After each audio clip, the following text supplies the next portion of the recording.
deliver the message to the society and thereby decrease the incidence and prevalence of diabetes in our society. So what is the incidence now, sir? Prevalence?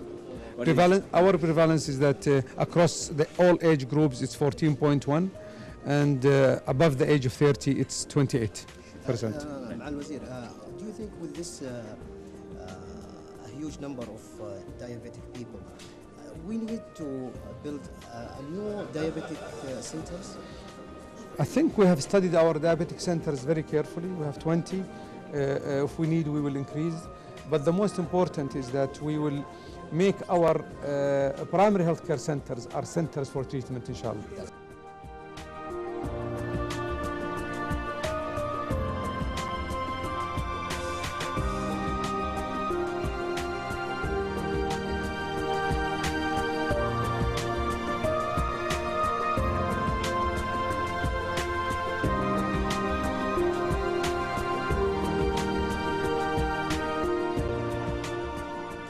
My name is Robert Ford. I'm the Vice President at Abbott Diabetes Care, which is a division from Abbott Laboratories based in California, which focuses on the discovery and the development of glucose monitoring solutions. Welcome with us, Mr. Robert. Can you tell us about the importance of this conference? This is a really important step. I mean, diabetes is growing at alarming rates, and we are proud to partner with the MOH here in Saudi to be able to develop and implement this program. So many programs, don't really kind of take the necessary steps in it. I'm very proud that the Kingdom of Saudi Arabia, the Ministry of Health, have kind of really put the resources and the focus behind addressing this growing issue of diabetes. So you think this kind of conference is going to go so far and so beneficial for Saudi Arabia? Oh, I have no doubt. I think it starts with the awareness. We will then begin to distribute the glucose meters so that people can test themselves. But more importantly, there will be a lot of education in that distribution of those meters, so people understand, what is diabetes, how it affects, your body, and what are the best ways that you can take to be able to control it. And the last word you want to say?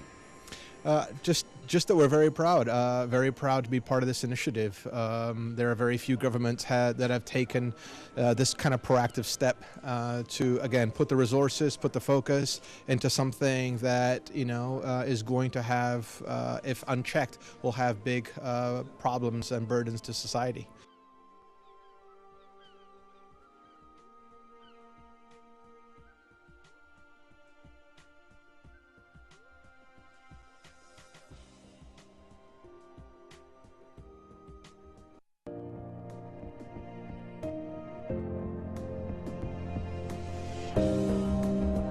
Can you tell us the main importance of this conference?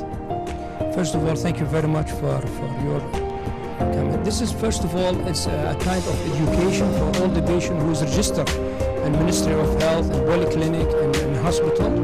And based on this program, the Minister of Health is doing this event for the education of the patient and to give the patient some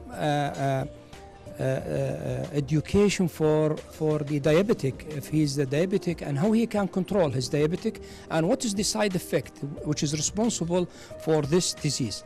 Actually, based on the give the patient the glucometers and also give him more education for how they can use it.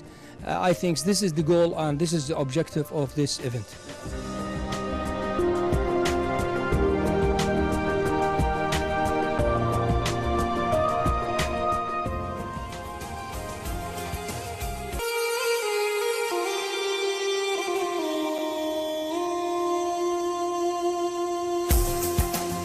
Welcome back. So that was a report which was all about diabetes awareness, diabetes education, as we always try to talk more about it so that people would know as to how it is that they could still be living a fit and a healthy life with diabetes. Now, we get to see that once you have a chronic illness, it is your choice whether you want to suffer with this chronic illness or you want to live happily with this chronic illness. Now, the best way for you is to make friends with your chronic illness. So be it hypertension, be it diabetes, if you know what are the trigger factors for getting your blood sugar high or your blood pressure high, then you should be avoiding those things.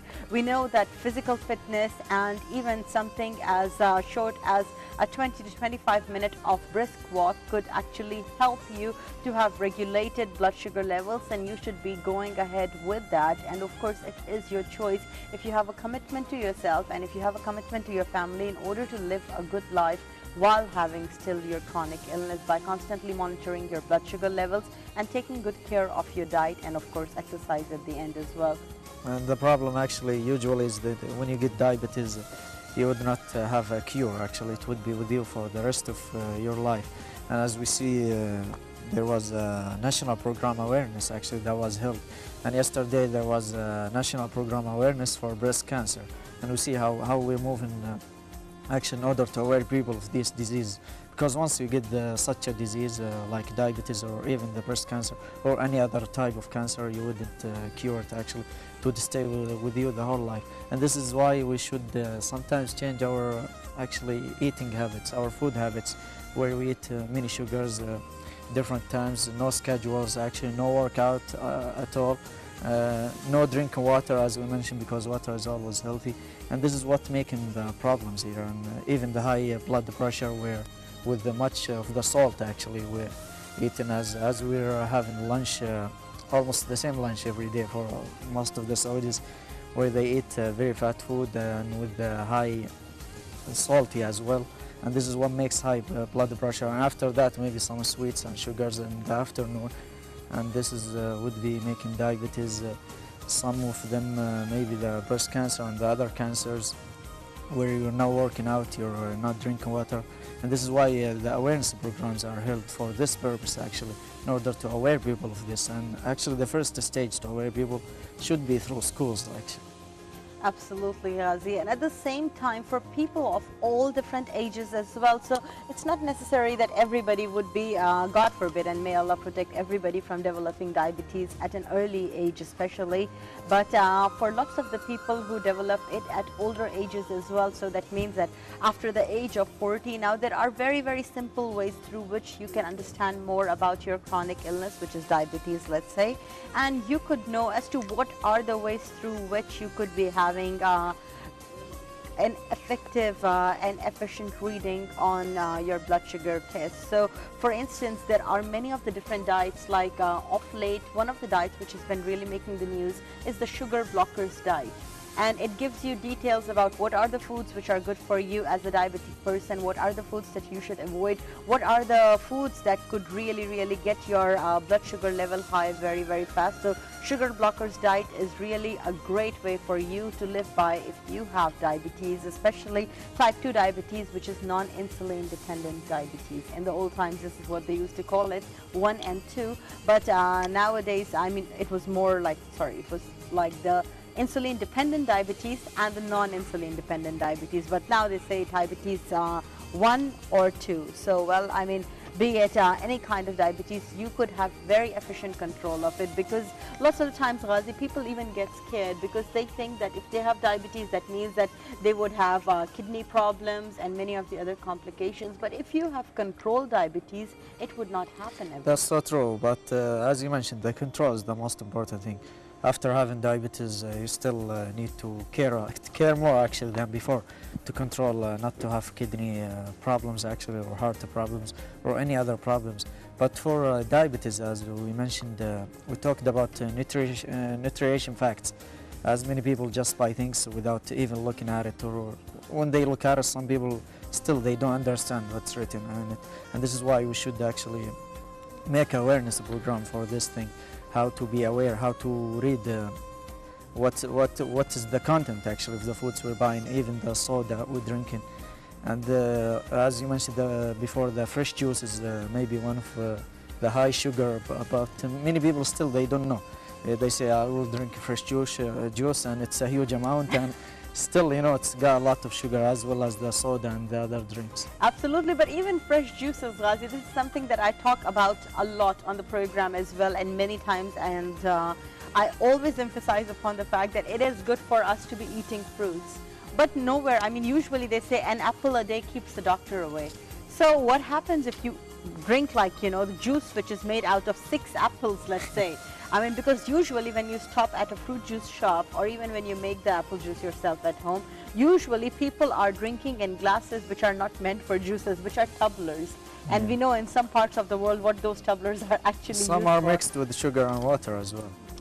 That too, that is one thing, but even apples just by itself too. Let's say if you're a diabetic, apples are good for you. But if you're gonna drink this big a tumbler, which is gonna be full of apple juice, even if it's fresh apple juice, and probably it has 4 apples in it, it would get your blood sugar high because there is some content of sugar in all the fruits. So please try to avoid fruit juices, even if they are fresh fruit juices. And if you don't want to avoid them, have them in moderation in a very, very small quantity. And another thing that you should never be touching, this is something that I always get in a bad mood, because I see that my father, being a diabetic, would always buy those soda cans and carbonated drinks. And it just gets my blood pressure high when I see him happily drinking from these cans of sodas and the different carbonated beverages, because each one, according to most of the people who have tried to research more about the ingredients, they have come out with the fact that each one has approximately about 12 tablespoons of sugar. Was it 12 teaspoons or was it about 12 tablespoons?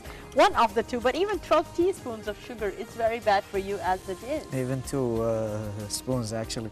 But as you mentioned, still as I heard some people when they order like some fast food meal or something, they ask for, they would ask actually for getting the diet meal, actually the diet drink, while the meal actually is a big size, you know, with the fries.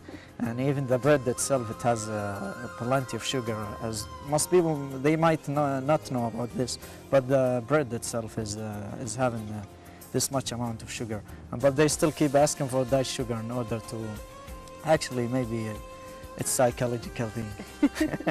Well, Ghazi, yes, this is very, very true. And this is one of the reasons too that people with diabetes especially need to know more about it, because, you know, they feel like, oh, okay, because I'm a diabetic, so I should not be eating candies or chocolates. But they don't know about the hidden sources of sugar, so that, you know, places where high carbs could be very, very bad for you, such as eating a lot of rice could be bad for you, or such as things with hidden ingredient of sugar are bad for you, such as these carbonated drinks as well. So please try to know more about your food and think about yourself, because of course you do not want to suffer with the complications of diabetes. Having diabetes is normal, and I think that diabetes has become a household name, Ghazi. I think that was probably 20 years ago that we would not hear diabetes as commonly, or if we would hear about diabetes, we would see people putting the insulin injections mostly. But type 2 diabetes has become so very, very common, because if we want to have a snack, we go and buy a pack of biscuits. Now, a pack of biscuits which are sugar loaded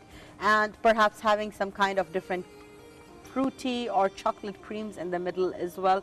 These are all not good for you, and especially when you are going to be compromising on your health and buying the cheaper versions of these sugary biscuits, which you would really not even know what are the ingredients of. So please be careful and do yourself a favor by keeping yourself more educated and more aware. Yeah, true. It's not only diabetes, actually. It's many diseases that we didn't used to hear about like in the last 20 or 30 years.